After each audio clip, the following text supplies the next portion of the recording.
Miguel conocía las carreteras de México como la palma de su mano. Llevaba más de 15 años al volante de camiones de carga, moviendo mercancías de un estado a otro, sorteando retenes, baches y, lo más importante, los peligros invisibles que acechaban en cada tramo. Su vida era una rutina marcada por el ronroneo del motor diésel, las paradas en fondas de carretera y las llamadas a casa para escuchar la voz de su esposa e hijos. Cada viaje era una apuesta, un riesgo calculado para llevar el sustento a su familia. Había visto de todo, accidentes terribles, camiones desvalijados, y había escuchado historias que le helaban la sangre. Pero la necesidad era grande y el trabajo escaseaba, así que Miguel seguía adelante, con la esperanza de que la suerte, o quizás la prudencia, lo mantuvieran a salvo. Un jueves por la tarde, justo cuando pensaba que iba a tener un fin de semana tranquilo en casa, recibió una llamada. Era de don Rafael, el dueño de la pequeña empresa de transporte para la que trabajaba.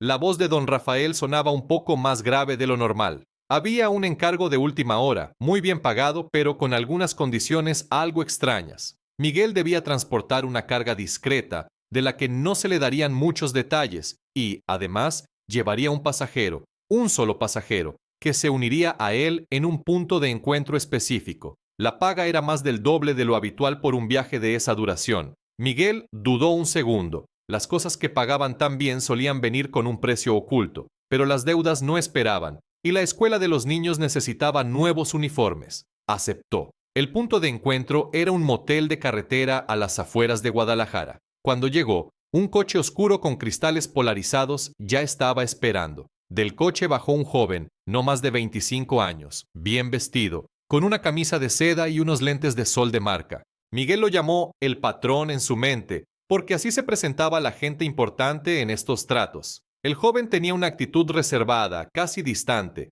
No saludó con efusividad, solo asintió con la cabeza y se subió directamente a la cabina del camión, en el asiento del copiloto. Sus instrucciones fueron pocas y directas. Ir a Jalisco, a un rancho cercano a la sierra, y debía seguir una ruta específica que le entregó en un papel. Nada de desvíos, nada de paradas innecesarias. Miguel sintió una tensión en el aire, algo sutil pero presente. El joven no parecía un empresario común. Había algo en su mirada, en la forma en que se movía, que sugería que no era alguien con quien se pudiera bromear. Pero Miguel, acostumbrado a callar y observar, lo ignoró. El dinero era el dinero. El viaje comenzó. La carretera se extendía ante ellos, serpenteando por el paisaje seco de Jalisco. El sol de la tarde comenzaba a teñir el horizonte de tonos naranjas y morados. El camión, un Kenworth viejo pero confiable, rugía con cada cambio de velocidad. El patrón iba en silencio, mirando por la ventana o revisando su teléfono de vez en cuando.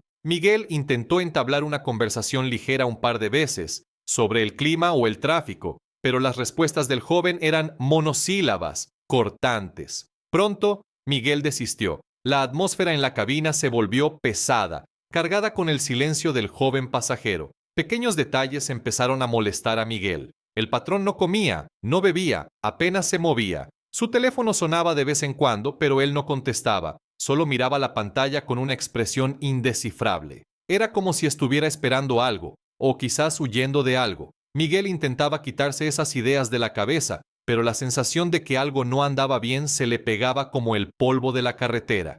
Después de varias horas de viaje, la aguja del tanque de diésel empezó a bajar peligrosamente. Miguel sabía que no podía arriesgarse a quedarse tirado en medio de la nada. Necesitaba repostar, y pronto. Vio un letrero de una gasolinera a unos kilómetros. Era una estación solitaria, apartada de la carretera principal, con una pequeña tienda de conveniencia y algunos baños. No era su primera opción, pero era la única en muchos kilómetros. Miguel anunció al patrón que tendrían que parar. El joven frunció el ceño. ¿Es estrictamente necesario?, preguntó, con un tono de voz que no admitía discusión. Miguel le explicó que sí, a menos que quisieran quedarse sin combustible en la sierra. El patrón asintió, pero Miguel notó un atisbo de nerviosismo en sus ojos. Se sentó más recto, miró por los espejos laterales. Era una impaciencia diferente a la de alguien con prisa, era más bien ansiedad. Miguel maniobró el camión hasta la bomba más grande y apagó el motor. El silencio repentino fue casi ensordecedor después de horas de ruido constante. Bajó, estiró las piernas y se dirigió al despachador. Mientras esperaba, vio dos camionetas oscuras, de esas con los cristales polarizados, entrar a la gasolinera. No les dio mucha importancia al principio, era común ver vehículos así en las carreteras de México, pero luego notó que las camionetas no se dirigían a las bombas, sino que se estacionaban estratégicamente, bloqueando la salida y la entrada. Y luego, las puertas se abrieron. De cada camioneta bajaron varios hombres. Todos llevaban ropa oscura, y lo que más llamó la atención de Miguel fue que sus rostros estaban cubiertos con pasamontañas o paliacates. En sus manos, armas largas. La tensión se elevó de repente, como una ola fría que le recorrió la espalda. Uno de los hombres hizo una señal con la mano, y todos se dirigieron directamente hacia el camión de Miguel. El corazón le empezó a latir con fuerza en el pecho. Sabía que algo muy malo estaba a punto de pasar. Esto no era un asalto común. La forma en que se movían, coordinados y decididos, era diferente. Era un acecho, y Miguel estaba justo en medio. Los hombres armados se movieron rápido, con una eficiencia que asustaba. No dijeron ni una palabra, solo se dirigieron al camión de Miguel. Dos de ellos subieron a la cabina, abrieron las puertas de golpe y sacaron al patrón a rastras. El joven intentó resistirse, forcejeaba y tiraba patadas, pero eran muchos contra uno y estaba claro que no tendría oportunidad. Lo arrastraron por el suelo, sin importarles los golpes, y lo subieron a una de las camionetas oscuras. Otros dos hombres se acercaron a Miguel, que estaba paralizado junto al despachador. Uno de ellos le puso el cañón de un arma larga en la espalda. «¡Muévete!», le dijo una voz grave y sin emoción. Miguel no tuvo que pensarlo dos veces. Caminó hacia la otra camioneta, sus piernas temblaban. Le empujaron dentro, en la parte de atrás, donde ya había otros dos hombres sentados, también armados y con el rostro cubierto. La puerta se cerró de golpe, y la camioneta arrancó a toda velocidad, dejando atrás la gasolinera solitaria. Miguel no entendía nada. ¿Por qué a él? Él solo era un chofer, un trabajador que intentaba ganarse la vida. ¿Qué había hecho para merecer esto? La confusión era inmensa, mezclada con un miedo frío que le helaba la sangre. Mientras la camioneta avanzaba por caminos de terracería, Miguel intentó procesar lo que acababa de pasar. Apenas pudo ver al patrón cuando lo sacaron del camión. Lo último que vio fue cómo lo golpeaban un par de veces para que dejara de forcejear. No sabía si lo habían subido a la otra camioneta o si lo habían llevado en otra dirección. La incertidumbre lo carcomía. Él solo era un peón, pensó. Seguramente se habían equivocado. Quizás buscaban al patrón, y él solo estaba en el lugar equivocado, en el momento equivocado. Pero esa idea no lo tranquilizaba. Estaba en manos de hombres armados que no dudaron en usar la violencia. La camioneta se detuvo bruscamente en lo que parecía ser una especie de bodega abandonada. Las puertas se abrieron y lo sacaron de un jalón. La luz era tenue. Solo algunas bombillas colgaban del techo, iluminando un espacio lleno de cajas y maquinaria vieja. Había más hombres armados allí, moviéndose de un lado para otro. A Miguel lo empujaron hacia una silla y le ataron las manos por la espalda con unas bridas de plástico que le cortaban la circulación. El primer interrogatorio fue brutal. Un hombre alto, con una cicatriz en la mejilla y sin pasamontañas, se le acercó. Su voz era dura, sus ojos fríos. «¿Quién eres?», preguntó, dándole un golpe en la cara. Miguel respondió con la verdad, su nombre, su oficio. «¿Qué traías en el camión?», siguió el hombre, con otro golpe. Miguel explicó que solo llevaba paquetería normal y que el patrón era solo un pasajero que había contratado sus servicios. «No mientas, cabrón», gruñó el hombre, dándole un puñetazo en el estómago que le dejó sin aire. Miguel se dobló de dolor, tosiendo. «¿Qué es lo que buscaban? Yo no sé nada. Solo soy un chofer», repitió con voz entrecortada. La desesperación de Miguel crecía. No tenía ni idea de lo que hablaban. Solo quería que se dieran cuenta de su error y lo dejaran ir. Pero los golpes y las preguntas seguían, siempre sobre la carga y el patrón. Ellos creían que Miguel sabía algo, que estaba involucrado. Miguel no podía convencerlos de lo contrario. Mientras lo golpeaban y le hacían las mismas preguntas una y otra vez, Miguel empezó a escuchar fragmentos de conversaciones entre los secuestradores. Hablaban de la gente, de el cártel y de un nombre que le heló la sangre, CJNG. En ese momento, Miguel entendió la gravedad de su situación. No eran simples ladrones de carretera. Estaba en manos de uno de los grupos criminales más grandes y violentos del país. El pánico se apoderó de él. Las historias que había escuchado sobre el CJNG, sobre su brutalidad y su organización, pasaron por su mente como un torbellino. Se dio cuenta de que su vida no valía nada para ellos. Era solo un estorbo, un testigo, o quizás, como ellos creían, un cómplice. Los hombres hablaban con jerga que Miguel no entendía del todo, pero el tono era claro. Estaban frustrados buscando algo con urgencia. Desde donde estaba, Miguel podía ver a varios hombres revisando el camión, que también habían traído a la bodega. Estaban destrozándolo por dentro, abriendo cajas, tirando la paquetería al suelo. Buscaban algo con desesperación. Otros hombres estaban con el patrón en un rincón más oscuro de la bodega. No podía escuchar bien lo que decían, pero veía que el patrón también estaba siendo interrogado, aunque de una manera diferente. No lo golpeaban con la misma saña que a él, pero la tensión era palpable. Los secuestradores parecían cada vez más frustrados. Sus voces se elevaban, sus movimientos eran más bruscos. No encontraban lo que buscaban. Se quejaban de que la carga no estaba en el camión, de que el objetivo no llevaba nada encima. La frustración se transformaba en agresividad, y Miguel temía que la descargaran sobre él. Uno de los hombres que revisaba el camión se acercó al de la cicatriz. No hay nada, jefe. El camión está limpio y el morro tampoco trae nada de valor. Solo esa maleta con ropa y un par de celulares viejos, dijo. El jefe frunció el ceño. ¿Están seguros? Revisen todo de nuevo. No puede ser que no traiga nada. Nos dijeron que venía cargado. La conversación hizo que Miguel se diera cuenta de que había un malentendido. Los secuestradores esperaban encontrar algo específico, y él y el patrón no lo tenían. Eso debería ser bueno, pensó, pero la frustración de ellos era peligrosa. Significaba que no sabían qué hacer con ellos. Poco después, los hombres que estaban con el patrón lo arrastraron hacia el centro de la bodega, cerca de donde estaba Miguel. Lo sentaron en otra silla, también le ataron las manos. El patrón tenía la cara hinchada y un corte en la ceja, pero su mirada seguía siendo desafiante. El hombre de la cicatriz se le acercó. A ver, pinche morro, ¿quién eres? ¿Para quién trabajas?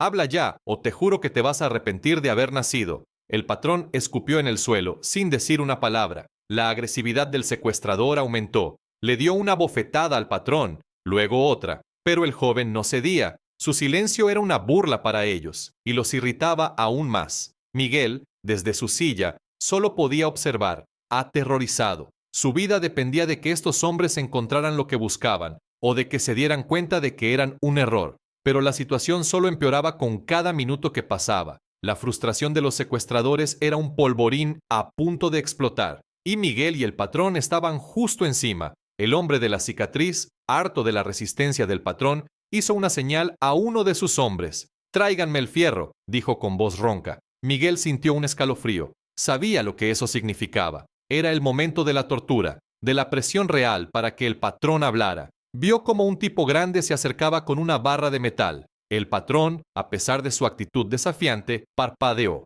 Era la primera señal de miedo que Miguel le veía. El secuestrador sonrió, una sonrisa cruel que no llegaba a sus ojos. «¿Vas a hablar por las buenas o por las malas? No tenemos todo el día, y mi paciencia se está acabando». El patrón se quedó callado por un momento mirando al suelo. Luego levantó la cabeza y miró al hombre de la cicatriz directamente a los ojos. «No tienen idea de con quién se están metiendo», dijo con una voz sorprendentemente firme, a pesar de la hinchazón en su cara. «Se van a arrepentir de esto. Mi padre los va a encontrar a todos, y no habrá lugar donde puedan esconderse». Las palabras del patrón resonaron en la bodega. Había una mezcla de amenaza y desesperación en su tono que hizo que hasta los secuestradores se miraran entre ellos. El hombre de la cicatriz se rió, una risa seca. «¿Tu padre? ¿Y quién es tu padre? Principito? ¿El presidente? ¿Un narco de quinta? Aquí el único que manda soy yo». Pero la bravuconería del patrón había sembrado una semilla de duda. Uno de los hombres, más joven que los demás, se acercó al de la cicatriz. «Jefe, ¿y si es verdad? El morro no parece tenerle miedo a nada, y eso de mi padre. ¿Y si es alguien importante?» El hombre de la cicatriz lo fulminó con la mirada. «Aquí nadie es importante hasta que yo lo diga. Pero está bien, vamos a ver qué tan importante es su papi». Se volvió hacia el patrón. «Te voy a dar una última oportunidad. ¿Quién es tu padre? Di su nombre y tal vez salvemos esta situación». El patrón dudó de nuevo. Miguel notó el temblor en sus manos atadas. Era una decisión difícil. Revelar su identidad lo ponía en un peligro aún mayor, pero también podía ser su única salida. Finalmente, suspiró, como si se rindiera a lo inevitable. «Mi padre es Nemesio Oseguera Cervantes», dijo con voz clara. «Soy su hijo, y si no me sueltan ahora mismo, van a pagar muy caro por esto». Un silencio pesado cayó sobre la bodega. Las palabras del patrón cayeron como una bomba. Nemesio Oseguera Cervantes, el Mencho, el líder del cártel Jalisco Nueva Generación. Los secuestradores, que un momento antes eran tan bravucones, se quedaron petrificados. Sus rostros reflejaban una mezcla de incredulidad, pánico y terror. El hombre de la cicatriz palideció. Su sonrisa desapareció, reemplazada por una expresión de horror. ¿Estás hablando en serio?, balbuceó. El patrón asintió lentamente. Más en serio que nunca. Ahora desátenme, ya, y recen para que mi padre no se entere de esto antes de que yo le dé mi versión. El joven que había expresado su duda antes fue el primero en reaccionar. Se arrodilló torpemente junto al patrón y comenzó a desatarle las ligaduras con manos temblorosas. Los demás se quedaron paralizados, sin saber qué hacer. Miguel, desde su posición, no podía creer lo que estaba escuchando. El patrón era el hijo del Mencho, el hombre más buscado de México, el líder del cartel que los había secuestrado. La ironía era brutal. Su vida, que ya era un infierno, acababa de dar un giro aún más oscuro. El hombre de la cicatriz recuperó un poco la compostura, aunque su cara seguía pálida. Sacó su teléfono y se alejó unos pasos, susurrando órdenes a sus hombres para que vigilaran. Marcó un número con dedos temblorosos. Miguel podía escuchar fragmentos de su conversación. Jefe, ¿tenemos un problema? Sí, un problema gordo. El Morro dice que es el hijo de El Mencho. Sí, Nemesio. No, no estamos seguros, pero jura que sí. ¿Qué hacemos? Sí, lo sé. La cagamos. Estamos esperando órdenes. La conversación duró unos minutos, y el tono del hombre de la cicatriz se volvió cada vez más sumiso, casi suplicante. Cuando colgó, su rostro estaba desencajado. Miró al patrón, que ya estaba de pie, frotándose las muñecas. Nos dijo el patrón que te tratemos bien, que esto fue un error, que te van a liberar. La voz del hombre de la cicatriz apenas era un hilo. El patrón sonrió, una sonrisa de victoria amarga. Claro que fue un error que les va a costar muy caro a todos ustedes. El patrón, ahora libre de sus ataduras, se acercó a Miguel. Lo miró con una expresión que Miguel no pudo descifrar del todo. ¿Era lástima? ¿Agradecimiento? No lo sabía. Los secuestradores, por su parte, estaban sumidos en el caos. Se movían de un lado a otro, hablando en voz baja, con expresiones de puro terror en sus caras. Habían secuestrado al hijo del hombre equivocado, y ahora estaban a merced de su furia. El hombre de la cicatriz se acercó a Miguel. Su tono había cambiado por completo. Ya no había agresividad, solo una desesperación velada. A ver, chofer, tú eres un problema. Viste y escuchaste demasiado. Miguel sintió que el corazón se le salía del pecho. Esto era el fin. Lo iban a matar para que no hablara. Pero el hombre continuó. Pero el patrón de nosotros, dijo que no te toquemos, que no eres de su guerra, que te podemos dejar ir, pero con una condición. Miguel lo miró con la esperanza brillando en sus ojos. ¿Qué condición?, preguntó. Su voz apenas un susurro. Olvídate de esto. Olvídate de todo lo que viste, de todo lo que escuchaste. Si abres la boca, te vamos a encontrar, a ti y a tu familia. ¿Entendido? Miguel asintió con vehemencia. Sí, lo entiendo. No diré nada, lo juro. El hombre de la cicatriz lo observó por un momento intentando leer su mente. Luego se encogió de hombros. Más te vale. Ahora vamos a ver qué hacemos con ustedes dos. Mi patrón está hablando con el otro patrón para ver cómo arreglamos este desmadre. La situación había dado un giro de 180 grados. De ser un rehén secundario, Miguel se había convertido en un testigo incómodo, cuya vida dependía de una extraña negociación entre líderes de cárteles. El patrón, el hijo de El Mencho, ahora era el centro de atención, y su seguridad era la prioridad número uno de sus captores. Miguel se dio cuenta de que su destino estaba ahora entrelazado con el del joven.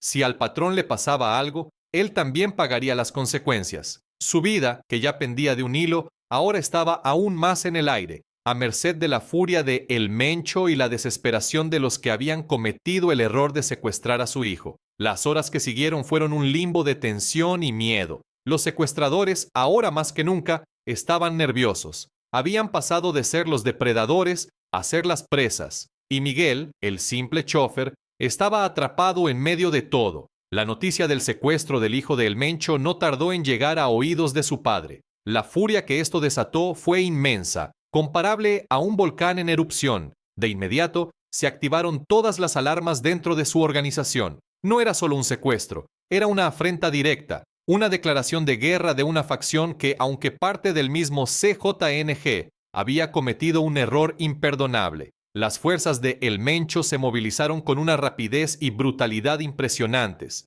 Cientos de hombres armados, leales solo a él, comenzaron una búsqueda desesperada por todo el territorio. No importaba el costo, no importaban los daños colaterales. Su hijo debía ser encontrado y liberado. La presión sobre los secuestradores, la facción que había cometido el error, se hizo insoportable. Sabían que el tiempo se les agotaba. Cada minuto que pasaba aumentaba la probabilidad de una represalia violenta y sangrienta por parte de El Mencho. Se encontraban en una encrucijada terrible. Liberar al patrón, el hijo de El Mencho, implicaba admitir un error grave, una muestra de debilidad que podría ser castigada con la misma o mayor severidad. Pero mantenerlo cautivo era una declaración de guerra abierta, un desafío directo a la autoridad de El Mencho, algo que muy pocos se atreverían a hacer y de lo que nadie saldría ileso.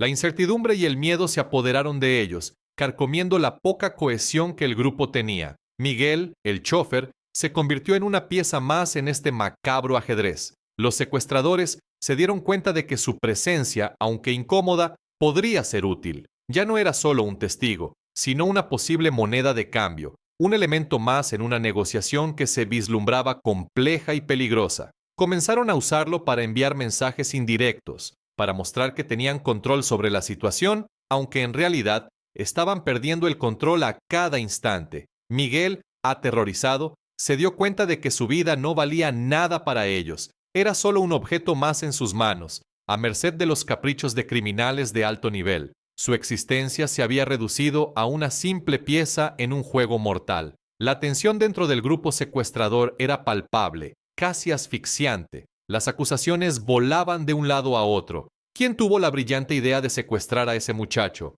Nos van a matar a todos por tu culpa. Debimos haberlo soltado en cuanto supimos quién era. Las peleas internas eran constantes, pequeñas escaramuzas verbales que amenazaban con estallar en violencia física. Algunos miembros, los más jóvenes o los más asustados, empezaron a considerar la posibilidad de eliminar a Miguel. Es un cabo suelto, decían. Si lo matamos, no habrá testigos. Otros se oponían, temiendo que una acción tan drástica solo empeorara la situación con El Mencho, quien seguramente vería la muerte de un inocente como una provocación adicional. La lucha de poder y la falta de un plan claro los estaban consumiendo desde adentro. La unidad del grupo se desmoronaba rápidamente. Mientras tanto, los primeros contactos indirectos comenzaron a establecerse. Mensajes crípticos circulaban entre la facción secuestradora y los hombres de El Mencho. No eran negociaciones formales, sino más bien advertencias veladas, amenazas implícitas. El patrón está muy enojado. Más les vale que lo suelten pronto, se escuchaba decir.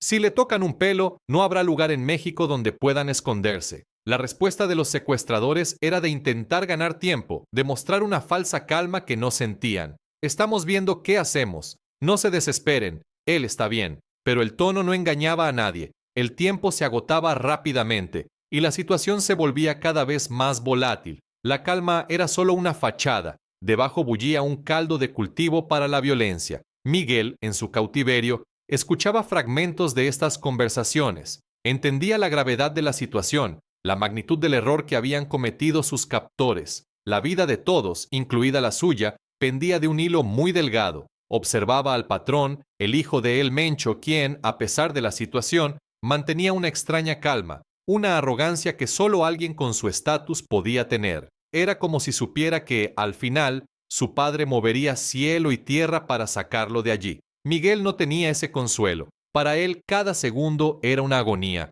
una lucha por no perder la esperanza. El camión, su sustento, su vida, estaba abandonado en algún lugar, y él, un simple chofer, se había convertido en un peón en una guerra de gigantes. Los días se convirtieron en una sucesión de horas interminables, marcadas por el miedo y la incertidumbre. La comida era escasa y de mala calidad, el agua racionada. Miguel y el patrón eran mantenidos en un lugar precario, un escondite improvisado que se sentía más como una jaula. Los secuestradores, cada vez más irritables, les propinaban golpes y empujones por las razones más insignificantes. La tensión no solo venía de fuera, sino que se manifestaba en la brutalidad interna del grupo. Los que antes se mostraban confiados, ahora estaban demacrados, con ojeras profundas y una mirada de desesperación. Sabían que habían cavado su propia tumba, y solo era cuestión de tiempo antes de que el Mencho viniera a cobrar la factura. Miguel intentaba mantenerse lo más discreto posible, casi invisible. Observaba, escuchaba, pero no intervenía. Su única meta era sobrevivir. Pensaba en su familia, en su esposa y sus hijos, y eso le daba la fuerza para aguantar un día más, una hora más. El patrón, por su parte, se había vuelto más desafiante. Sabía que su apellido era su escudo y lo usaba para provocar a sus captores. Mi padre no los va a perdonar, les decía con una sonrisa fría. Van a desear no haber nacido el día que él llegue por mí. Esas palabras encendían la furia de los secuestradores, pero al mismo tiempo los paralizaban. Sabían que el joven decía la verdad. La comunicación indirecta se intensificó, pero sin resultados concretos. El Mencho no estaba dispuesto a negociar. Su mensaje era claro: liberen a mis hijos o pagarán las consecuencias. No había espacio para el diálogo, solo para la rendición. La facción secuestradora, atrapada entre la espada y la pared, no sabía qué hacer. Soltarlo significaba humillación y posible castigo. Retenerlo significaba una guerra total. La situación se había estancado, y cada bando esperaba el siguiente movimiento del otro, en un tenso y peligroso juego de ajedrez donde las piezas eran vidas humanas. Miguel sintió un escalofrío al pensar en el desenlace inevitable. La tormenta perfecta se estaba gestando, y él estaba justo en el ojo de ella. El ultimátum de El Mencho resonó como un trueno en el precario escondite. No era una sugerencia, sino una orden directa. Su hijo debía ser liberado, y debía ser liberado ileso. Las consecuencias de no cumplir con esa exigencia serían devastadoras, lo que causó un miedo palpable en el grupo de secuestradores. Habían subestimado la reacción, o quizás la magnitud del personaje que habían tomado. El pánico se apoderó de ellos, una mezcla de terror y frustración. Se miraban entre sí, buscando una solución que no existía, una salida a la trampa que ellos mismos habían cavado. La bravuconería inicial se había disipado, dejando solo caras demacradas y miradas perdidas. Intentaron negociar, por supuesto. Propuestas y contrapropuestas volaron por los canales indirectos, pero todas cayeron en saco roto. Los secuestradores ofrecían liberarlo a cambio de un salvoconducto, de que se les permitiera desaparecer sin represalias, o incluso de una suma de dinero que les permitiera empezar de nuevo en otro lugar. Pero el Mencho no estaba interesado en tratos. Su respuesta fue siempre la misma, concisa y brutal: liberación inmediata e incondicional. No habría negociación, no habría piedad. La intransigencia de ambas partes era absoluta, creando un estancamiento peligroso que solo podía terminar de una manera. El hijo de El Mencho, con su sonrisa fría y sus provocaciones, había sido un detonante, pero la verdadera batalla era por el respeto, por la autoridad, por el mensaje que se enviaría a todo el mundo criminal. Miguel sentía el aumento de la tensión en cada fibra de su ser. Él y el hijo de El Mencho compartían el mismo miedo, aunque lo expresaran de maneras diferentes. El patrón se había vuelto más silencioso. Su arrogancia se había transformado en una especie de resignación tensa. Miguel, por su parte, se encogía cada vez que escuchaba un ruido fuera, cada vez que uno de los secuestradores entraba con una mirada más oscura que la anterior. Las condiciones de su cautiverio empeoraban día a día. La comida era escasa, el agua casi inexistente. Los golpes eran más frecuentes. La paciencia de los captores se había agotado por completo. La incertidumbre sobre su destino los consumía a ambos, cada uno a su manera, en un limbo de terror. La frustración y el miedo empezaron a corroer al grupo secuestrador desde dentro. Las voces se alzaban, las discusiones eran más violentas. Algunos empezaron a dudar de la sabiduría de sus líderes, cuestionando la decisión de haber secuestrado al hijo de El Mencho. Debimos haberlo soltado desde el principio, murmuraban algunos, mientras otros defendían la postura de no mostrar debilidad. La desconfianza se instaló entre ellos como una plaga. Había miradas furtivas, susurros en las esquinas. La idea de traicionar a sus líderes, de liberar a los rehenes por su cuenta y huir, empezó a rondar en la mente de varios de ellos. La posibilidad de un motín o de una huida desesperada era cada vez más real. Miguel, aterrorizado, observaba esta dinámica interna, sabiendo que cualquier movimiento en falso podía significar su fin. En medio de todo este caos, la comunicación con el exterior se volvió aún más tensa.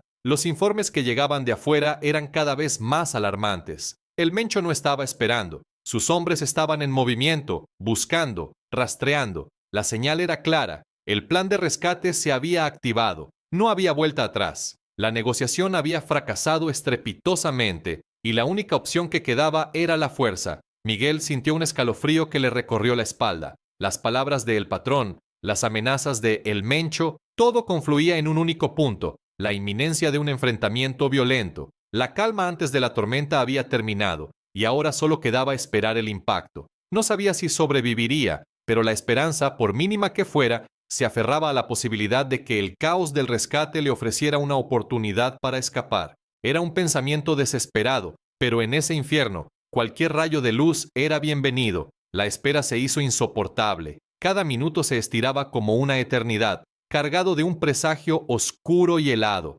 Sentía el tic-tac de un reloj invisible, marcando los últimos segundos de una tensa calma antes de que la guerra explotara a su alrededor. El hijo de el Mencho parecía haber llegado a la misma conclusión. Su mirada, antes desafiante, ahora mostraba una mezcla de miedo y una extraña anticipación. Sabía que su padre venía y que la violencia que se desataría sería legendaria. Miguel solo quería que todo terminara, de una forma u otra. Prefería un final rápido a esta agonía prolongada. El aire se volvió pesado, casi irrespirable, cargado con la expectativa de la sangre y el fuego. El tiempo se detuvo por un instante y de repente el mundo estalló. Miguel estaba acurrucado en un rincón oscuro, tratando de hacerse lo más pequeño posible cuando escuchó los primeros disparos. No eran disparos aislados, eran ráfagas, un sonido ensordecedor que venía de todas direcciones. El escondite, que antes parecía una fortaleza, ahora se sentía como una trampa. Los hombres de El Mencho habían llegado. La infiltración fue rápida y brutal, ejecutada con una precisión que solo años de experiencia en la guerra clandestina podían dar. Los secuestradores, que hasta hacía poco se sentían invencibles, fueron tomados por sorpresa. El caos reinó en segundos. Gritos, órdenes vociferadas en la oscuridad, el crujir de las puertas siendo derribadas. Miguel solo podía cubrirse la cabeza, el corazón latiéndole como un tambor desbocado en el pecho. Sentía el olor a pólvora y a tierra mojada, una mezcla nauseabunda que se grabaría en su memoria para siempre. La luz de la luna apenas penetraba por una pequeña ventana y entre las sombras podía ver siluetas moviéndose con rapidez, algunas cayendo al suelo. El enfrentamiento armado se convirtió en un infierno. Las balas zumbaban por todas partes, impactando contra las paredes de concreto, levantando polvo y escombros. Miguel no sabía de dónde venían los disparos, solo sabía que tenía que permanecer oculto. Escuchó el quejido de un hombre cerca, luego un silencio abrupto. Los secuestradores, a pesar de su número, no estaban preparados para la furia con la que fueron atacados. Estaban en desventaja, tanto en estrategia como en la determinación de sus atacantes. Los hombres de El Mencho no venían a negociar, venían a recuperar lo que era suyo. Miguel, en medio de todo ese fuego cruzado, se sentía como un insecto insignificante. Su vida no valía nada para ninguno de los bandos. Era solo un estorbo, un daño colateral potencial. Vio a uno de los secuestradores intentar huir por una puerta trasera, solo para ser acribillado antes de que pudiera dar 3 pasos. La brutalidad del momento era indescriptible. Miguel cerró los ojos deseando que todo terminara, que la muerte, si tenía que llegar, fuera rápida. Sin embargo, en el fondo, una pequeña chispa de esperanza se encendió. Si había un rescate, tal vez, solo tal vez, podría escapar. De repente, una figura grande y musculosa irrumpió en la habitación donde Miguel estaba escondido. No era uno de los secuestradores. Su ropa era táctica, su rostro cubierto por un pasamontañas. Miguel se encogió aún más, esperando lo peor. Pero el hombre ni siquiera lo miró. Su objetivo era claro, el hijo de El Mencho. Lo encontró en una habitación contigua, atado y amordazado, pero ileso. La euforia fue palpable entre los rescatistas. Se escucharon gritos de ¡Lo tenemos! ¡Lo tenemos! Y un alivio que se sintió en el aire, a pesar del olor a sangre y pólvora. El hijo de El Mencho fue liberado rápidamente. A pesar de su aspecto demacrado y el miedo en sus ojos, parecía estar bien físicamente. Los rescatistas lo protegieron, formando un perímetro a su alrededor mientras continuaban el asalto contra los secuestradores restantes. La misión principal estaba cumplida. El objetivo había sido recuperado. La furia de El Mencho que había impulsado esta operación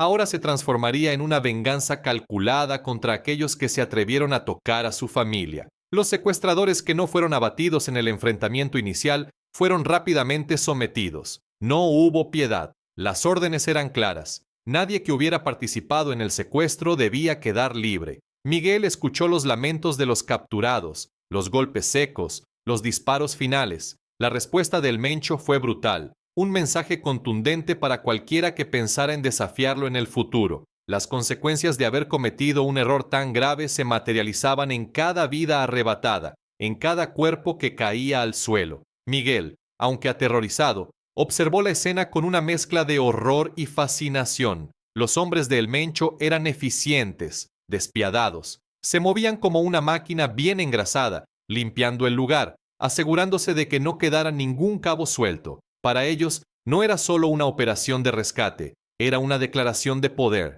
Miguel se dio cuenta de que su vida estaba ahora en un punto crítico. La tormenta había llegado, y él había sobrevivido a su furia más violenta. Pero, ¿qué pasaría con él ahora? ¿Sería considerado un testigo molesto, un daño colateral que debía ser eliminado? Mientras el último de los secuestradores era silenciado, Miguel empezó a buscar una salida. El caos era su única oportunidad. Los hombres de El Mencho estaban concentrados en asegurar a su objetivo y eliminar cualquier amenaza. No estaban prestando atención a un simple chofer asustado. Vio una pequeña abertura en la pared, un hueco que se había formado por los impactos de bala. Era estrecho, sucio, pero era una posibilidad. Su corazón seguía latiendo con fuerza, pero ahora había una nueva emoción, la esperanza de escapar. Se arrastró por el hueco, sintiendo el frío de la tierra y el concreto contra su piel. El sonido de los disparos se fue atenuando a medida que se alejaba. El aire fresco de la noche, aunque cargado con el olor a sangre, se sintió como una bendición. Estaba fuera, fuera del infierno, aunque aún no a salvo. Sabía que tenía que correr, alejarse lo más rápido posible de ese lugar maldito. Su mente solo tenía un pensamiento: escapar, huir y rezar para no ser visto por nadie que pudiera relacionarlo con lo que acababa de presenciar. La noche era oscura, su única aliada, y Miguel se fundió con ella, corriendo por su vida. Miguel, con el corazón martilleando en el pecho, se arrastró por el estrecho hueco, dejando atrás el infierno de gritos y disparos. Cada músculo de su cuerpo gritaba de dolor, pero la adrenalina lo impulsaba. Una vez fuera, se puso de pie con dificultad y comenzó a correr. No tenía un rumbo fijo, solo la necesidad imperiosa de alejarse de ese lugar. El bosque oscuro era un laberinto, pero también su refugio. Las ramas le golpeaban la cara y los brazos. La tierra húmeda se pegaba a sus pies, pero no se detuvo. Podía escuchar los sonidos del enfrentamiento amortiguados por la distancia, un recordatorio constante de la pesadilla de la que huía. Corrió hasta que sus pulmones ardieron y sus piernas flaquearon, hasta que el cansancio lo obligó a detenerse, apoyándose en el tronco de un árbol, intentando recuperar el aliento. Estaba temblando, no solo por el esfuerzo físico, sino por el miedo que lo consumía por dentro. Justo cuando pensó que había logrado escapar, una sombra se separó de la oscuridad. Miguel se congeló. Era un hombre alto, con ropa oscura y un arma larga colgando de su hombro. Su rostro estaba cubierto por un pasamontañas, pero sus ojos, a través de las aperturas, lo miraban con una intensidad fría. Miguel sintió que el alma se le caía a los pies. Pensó que era el fin, que lo habían encontrado para silenciarlo. El hombre no dijo nada al principio, solo lo estudió por un momento que pareció eterno. Miguel levantó las manos instintivamente, en un gesto de rendición, esperando el golpe o el disparo que nunca llegó. El hombre finalmente habló, su voz grave y sin emoción. El patrón dijo que te dejáramos ir. Solo eres un chofer, pero escucha bien, esto es una advertencia. La mención de el patrón fue un shock. El hijo de El Mencho, a quien había creído indiferente a su destino, había intercedido por él. Un rayo de esperanza extraño y oscuro lo atravesó. El hombre continuó, su voz ahora más firme, cargada de una amenaza velada. Olvídate de todo lo que viste aquí. Olvídate de los nombres, de los rostros, de lo que pasó. Si alguna vez abres la boca, si alguna vez cuentas una sola palabra de esto, no solo iré por ti, iré por tu familia. ¿Entendido? Miguel asintió frenéticamente, las palabras apenas saliendo de su garganta. Sí, lo entiendo, no diré nada, lo juro. El hombre lo miró por un segundo más, como sopesando sus palabras, y luego se dio la vuelta, desapareciendo tan rápido como había aparecido en la oscuridad. Miguel se quedó solo, con el eco de la amenaza resonando en sus oídos. La instrucción de El Mencho, transmitida por su hijo, de dejarlo ir, fue un gesto inesperado, una pequeña chispa de humanidad en medio de tanta brutalidad, pero venía acompañada de una cadena pesada, la promesa de silencio. Con las piernas aún temblorosas, Miguel continuó su viaje. Caminó por horas, sin saber a dónde iba, guiado solo por la necesidad de alejarse de ese infierno. Finalmente, con las primeras luces del amanecer, encontró una carretera secundaria. Caminó por un buen rato hasta que un camionero, al verlo en ese estado, se apiadó de él y lo llevó de regreso a la ciudad más cercana. Desde allí, Miguel logró contactar a su familia. Su esposa, María, había estado desesperada, sin saber nada de él durante días. Pensaron lo peor. Cuando lo vio llegar a la puerta, sucio, demacrado, con la ropa rasgada y los ojos llenos de un horror que nunca había visto, María se lanzó a sus brazos, llorando de alivio y de miedo. Sus hijos pequeños se aferraron a sus piernas, sin entender del todo la gravedad de la situación, pero sintiendo la tensión en el aire. Miguel no pudo decirles la verdad. No podía. La amenaza sobre su familia era real, palpable. Inventó una historia vaga sobre un asalto en la carretera, donde le robaron el camión y lo dejaron abandonado. Su voz sonaba hueca, sus palabras carecían de la convicción habitual. María lo miró con sospecha, pero no presionó. Sabía que Miguel había pasado por algo terrible, algo que no quería o no podía compartir. Lo abrazó más fuerte, sintiendo su cuerpo temblar. El regreso a casa fue un alivio inmenso, pero también el inicio de una nueva prisión, la de su propio silencio. Las consecuencias psicológicas no tardaron en aparecer. Miguel no podía dormir. Cada vez que cerraba los ojos, revivía los gritos, los disparos, los rostros cubiertos de los hombres armados, el miedo paralizante. Desarrolló una paranoia constante. Cada coche que pasaba cerca de su casa, cada desconocido que veía en la calle, lo hacía saltar. Empezó a beber más de lo usual, intentando ahogar los recuerdos que lo perseguían.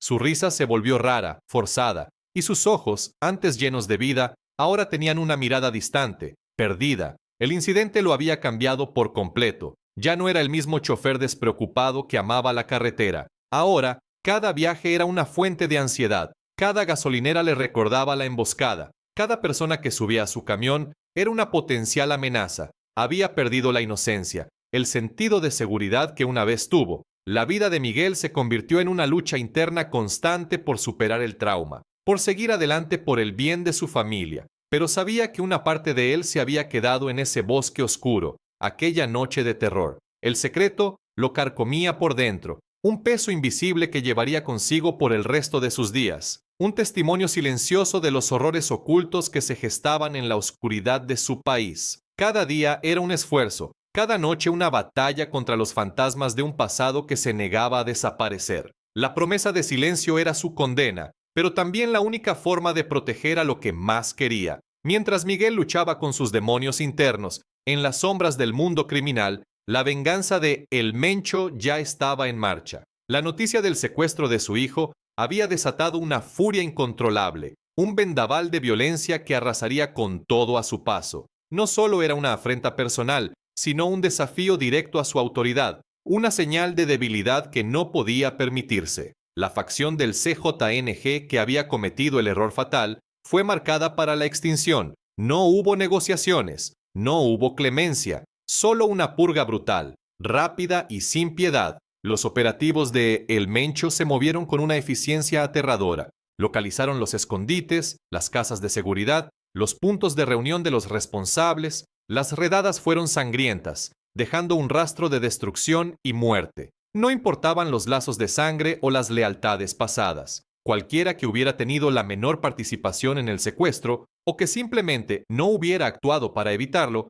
enfrentó las consecuencias más severas. Era una demostración de poder que buscaba grabar a fuego en la mente de todos sus subordinados y rivales un mensaje inquebrantable. Nadie toca a su familia sin pagar un precio insoportable. Los cuerpos aparecieron en parajes solitarios, en vehículos abandonados, en fosas clandestinas. Cada uno era un recordatorio sombrío de lo que le esperaba a quien osara desafiar la jerarquía. La estructura interna del cártel se reforzó con sangre, eliminando cualquier vestigio de disidencia o ambición desmedida. La lección fue aprendida por todos. El Mencho no perdonaba. Miguel, por su parte, continuaba atrapado en su propio infierno silencioso. El secreto del secuestro lo perseguía día y noche. No era solo el miedo a las represalias de El Mencho lo que lo mantenía callado, sino también la vergüenza, el trauma, la incapacidad de articular el horror que había vivido. Su esposa, María, notaba su cambio, la distancia en su mirada,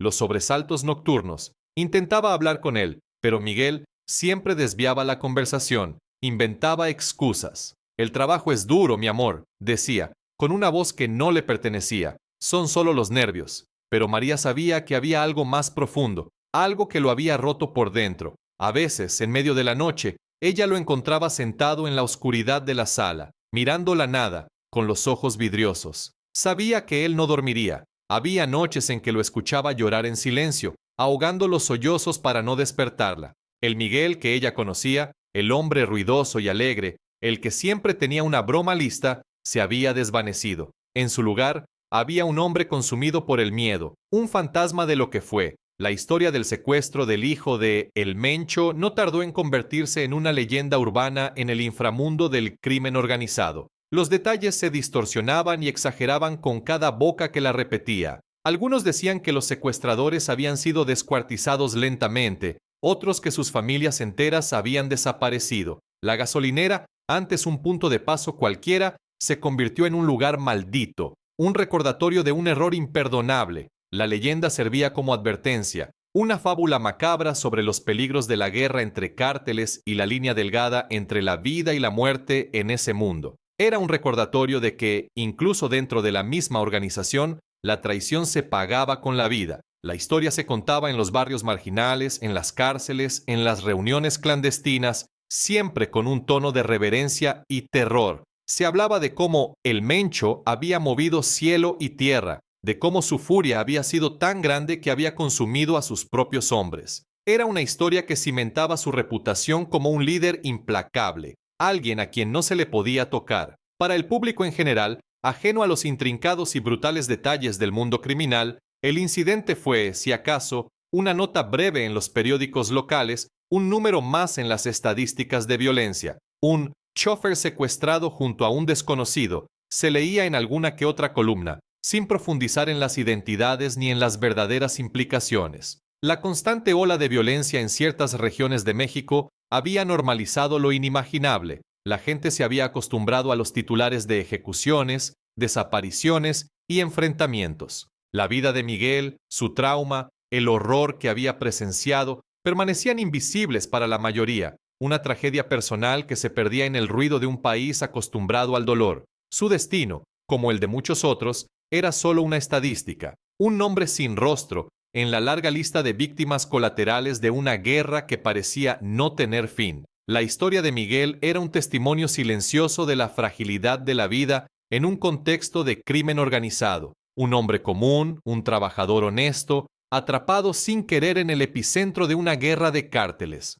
Sus decisiones, como la de tomar ese viaje extra por necesidad, lo habían arrojado a un abismo del que nunca saldría ileso, como las decisiones de unos pocos, la ambición desmedida, el error de cálculo de unos secuestradores, pueden afectar drásticamente la vida de inocentes, cambiándolas para siempre. Miguel había sobrevivido físicamente, sí, pero su espíritu estaba marcado, su confianza destrozada. Su historia, aunque nunca contada en voz alta, era un eco de los horrores ocultos que se vivían cada día en México, un recordatorio de la delgada línea que separaba la vida cotidiana de la violencia más extrema y de cómo, para algunos, esa línea se borraba sin previo aviso. La gasolinera, la carretera, el camión, todos esos elementos tan comunes se habían convertido en los escenarios de su pesadilla personal, un infierno del que, a pesar de estar físicamente libre, mentalmente nunca podría escapar. Su silencio era su protección, pero también su prisión,